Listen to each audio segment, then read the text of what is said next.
পৃথিবীর সৃষ্টির একেবারে শুরুর দিকে ফিরে যাই। কল্পনা করুন এক অকল্পনীয় মুহূর্ত। সময়ের এক আদিম প্রহরে, যখন পৃথিবীর মাটিতে মানুষের কোনো ছাপ পড়েনি, যখন ইতিহাস এখনও নীরব, অলিখিত, তখনও এই সৃষ্টি জগৎ ছিল না নির্জন। আকাশ তখনও নীলের গভীরতায় বিস্তৃত, পাহাড় দাঁড়িয়েছিল গম্ভীর প্রহরীর মতো, নদীগুলো বয়ে যেত অনন্ত সুরে, আর বাতাসে ছিল অজানা জীবনের স্পন্দন। মানুষ তখনও আসেনি, কিন্তু পৃথিবী শূন্য ছিল না।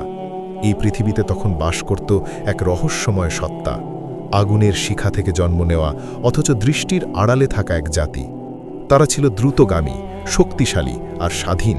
তারা পাহাড় ডিঙিয়েছে, সাগরের বুক চিরে এগিয়েছে, নিজেরাই গড়েছে পথ, বসতি, এমনকি এক অদৃশ্য সভ্যতা। কিন্তু শক্তি যখন নিয়ন্ত্রণহীন হয়, তখন তা আশীর্বাদ নয়, অভিশাপ হয়ে ওঠে। সময়ের সাথে সাথে তাদের অন্তরে জন্ম নিল এক বিষাক্ত আগুন, অহংকার। শক্তিশালীরা নিজেদেরকে শ্রেষ্ঠ ভাবতে শুরু করল, দুর্বলদের ওপর অত্যাচার নেমে এলো। শুরু হলো দখল, লুণ্ঠন আর অবিরাম সংঘর্ষ। শান্তির সেই নিঃশব্দ পৃথিবী ধীরে ধীরে রূপ নিল অস্থিরতার আগ্নেয়গিরিতে। একসময় যে পৃথিবী ছিল সৌন্দর্য আর ভারসাম্যের প্রতীক, তা পরিণত হল বিশৃঙ্খলার অন্ধকার মঞ্চে, যেখানে প্রতিধ্বনিত হতো শুধু সংঘর্ষ আর ক্ষমতার নির্মম গল্প। আল্লাহ তাআলা সকল ফেরেশতাদের ডেকে বললেন, আমি পৃথিবীতে একজন খলিফা পাঠাতে চাই। কিন্তু ফেরেশতারা সঙ্গে সঙ্গে একটি প্রশ্ন করলেন, এমন একটি প্রশ্ন আশ্চর্য হওয়ার মতো। তারা বললেন, আপনি কি পৃথিবীতে এমন কাউকে পাঠাবেন যে সেখানে বিপর্যয় ঘটাবে, রক্তপাত করবে, আপনার অবাধ্য হবে? থামুন একটু, এই প্রশ্নটা আপনাদের মাথায় নিয়ে একটু ভাবুন তো। ফেরেশতারা এত আত্মবিশ্বাসের সাথে কিভাবে বললেন যে নতুন সৃষ্টি রক্তপাত করবে? তারা কি আগে থেকেই জানতেন, নাকি তারা নিজেরাই কোনো পুরনো দৃশ্য দেখেছিলেন? কিন্তু আল্লাহ তাআলা যা জানে, ফেরেশতারা তা জানে না।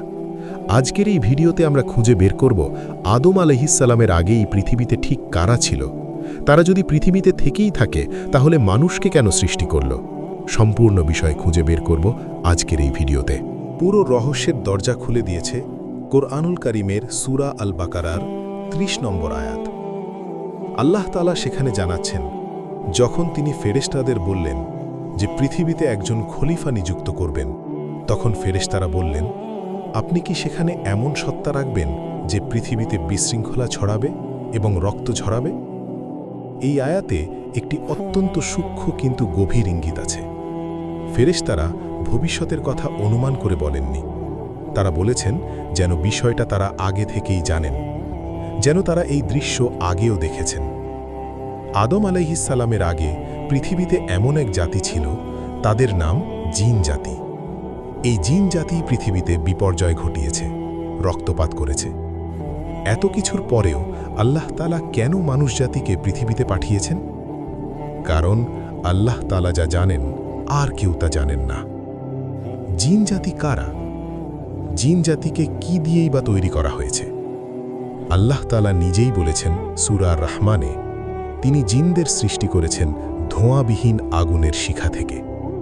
আর সূরা হিজরে আল্লাহ তাআলা বলেছেন, মানুষের আগে জিনকে সৃষ্টি করা হয়েছে। এই আয়াতটি অত্যন্ত গুরুত্বপূর্ণ। মানুষের আগে মানে স্পষ্টভাবেই বলা হচ্ছে জিন জাতির অস্তিত্ব মানুষের পূর্ব থেকেই। তাহলে জিন জাতি পৃথিবীতে কি করত? জিন জাতি হাজার হাজার বছর ধরে পৃথিবীতে বাস করছিল। তারা শক্তিশালী ছিল, তারা বুদ্ধিমান ছিল, কিন্তু তারা ছিল ভয়ঙ্কর রকম অবাধ্য। তারা পরস্পরের বিরুদ্ধে যুদ্ধ করত, পৃথিবীতে ছড়িয়ে দিত রক্তপাত। বিশৃঙ্খলা ছিল তাদের স্বভাব। পৃথিবী ছিল তাদের কাছে যুদ্ধের ময়দান। এবং ফেরেশতারা এই সব কিছু দেখেছিলেন। তারা পৃথিবীর এই পুরনো ইতিহাস জানতেন। তাই যখন আল্লাহ বললেন নতুন আরেকটি সত্তাকে পৃথিবীতে পাঠাবেন, ফেরেশতারা উদ্বিগ্ন হয়ে বলে উঠলেন, আবারও কি বিপর্যয় হবে? এবার আসুন সবচেয়ে চমকপ্রদ অংশে। শয়তান, যাকে আমরা সবাই চিনি, যে আদম আলাইহিসসালামকে সিজদা করতে অস্বীকার করার কারণে শয়তান হয়েছিল, সে কে ছিল? মনে অনেক কৌতূহল জাগছে, তাই না? অনেকেই মনে করেন সে ছিল একজন ফেরেশতা, কিন্তু আসলে সে ফেরেশতা না। সূরা আল কাহাফের ৫০ নম্বর আয়াতে আল্লাহ তাআলা স্পষ্ট করে বলছেন, ইবলিস ছিল জিনদের একজন। শয়তানের কাহিনী শুরু হয় ইবলিসকে দিয়ে, যার আসল পরিচয় ছিল সে জিন জাতির একজন। আল্লাহ জিনদের আগুন থেকে সৃষ্টি করেছিলেন, আর ইবলিস সেই জিনদের মধ্যেই বড় হয়েছিল। সে ছোটবেলা থেকেই অত্যন্ত ইবাদতকারী ছিল, এত বেশি আল্লাহর ইবাদত করত যে ধীরে ধীরে সে জিনদের মধ্যে সবচেয়ে মর্যাদাবান হয়ে ওঠে। তার ইবাদত ও আনুগত্যের কারণে আল্লাহ তাকে এমন সম্মান দেন যে সে ফেরেশতাদের সঙ্গেও অবস্থান করার সুযোগ পায়। যদিও সে কখনোই ফেরেশতা ছিল না, তবুও তার অবস্থান এত উঁচুতে পৌঁছায় যে সে আকাশে ফেরেশতাদের মাঝে থাকতে শুরু করে। এদিকে পৃথিবীতে জিন জাতিরা এতই অবাধ্য হয়েছে যে তারা রক্তপাত ও জঘন্যতম কাজে জড়িয়ে পড়েছে। তাদের সাথে ফেরেশতারাও পেরে উঠতে পারছে না। এবার ইবলিস ও ফেরেশতারা সহ অবাধ্য জিনদের ধ্বংস করে।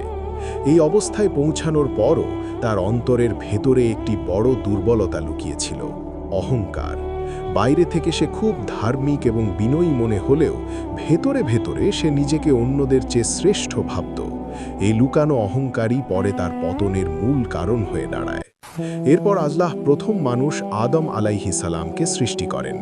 আদম আলাইহিস সালামকে সৃষ্টি করার পর আল্লাহ সব ফেরেশতাদের আদেশ দেন তাকে সম্মান প্রদর্শনের জন্য সিজদা করতে। ফেরেশতারা আল্লাহর আদেশ পেয়ে বিনা দ্বিধায় সিজদা করে ফেলে, কারণ তারা কখনোই আল্লাহর আদেশ অমান্য করে না। কিন্তু ইবলিস এই আদেশ মানতে অস্বীকার করে। সে যুক্তি দেখায় যে সে আগুন দিয়ে সৃষ্ট আর আদম মাটি দিয়ে, তাই সে আদমের চেয়ে শ্রেষ্ঠ এবং সে কেন তাকে সিজদা করবে। এই যুক্তির মধ্যেই তার বড় ভুল ছিল। সে আল্লাহর আদেশের সামনে নিজের যুক্তিকে দাঁড় করিয়েছিল এবং নিজের অহংকারকে সত্য মনে করেছিল। ফলে সে সরাসরি অবাধ্য হয়ে যায়। আল্লাহ তখন তাকে তিরস্কার করেন এবং জান্নাত থেকে বের করে দেন, তাকে অভিশপ্ত ঘোষণা করেন। এই মুহূর্ত থেকেই ইবলিস শয়তান নামে পরিচিত হয়ে যায়। তখন শয়তান আল্লাহর কাছে সময় চায়। সে বলে যে তাকে কিয়ামত পর্যন্ত বেঁচে থাকার সুযোগ দেওয়া হোক। তার উদ্দেশ্য ছিল মানুষকে পথভ্রষ্ট করা। আল্লাহ তাকে সেই সময় দেন, তবে এটাকে মানুষের জন্য একটি পরীক্ষা হিসেবে নির্ধারণ করেন।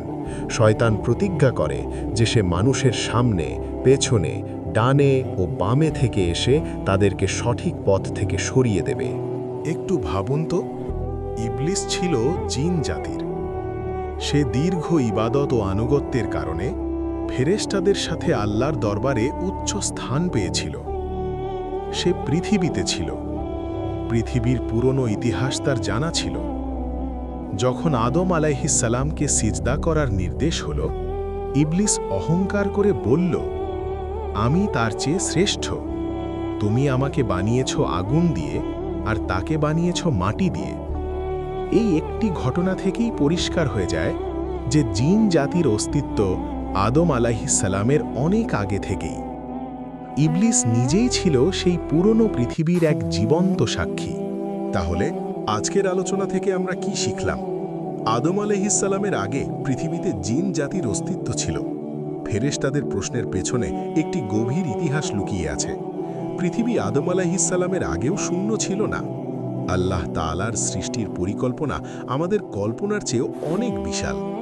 তিনি কেন আদম আলাইহিস সালামকে পাঠালেন সেই প্রশ্নের উত্তরও তিনিই দিয়েছেন। আল্লাহ বলেছেন, আমি যা জানি তোমরা তা জানো না। সুবহানাল্লাহ।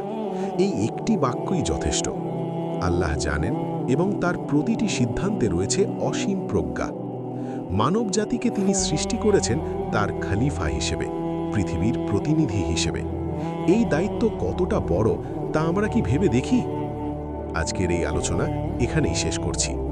যদি ভিডিওটি আপনার উপকারে এসে থাকে তাহলে এখনই লাইক করুন এবং আপনার বন্ধু ও পরিবারের সাথে শেয়ার করুন, কারণ ইলম ছড়িয়ে দেওয়াও একটি সাদকা।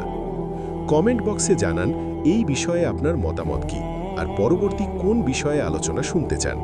আল্লাহ আমাদের সকলকে সঠিক জ্ঞান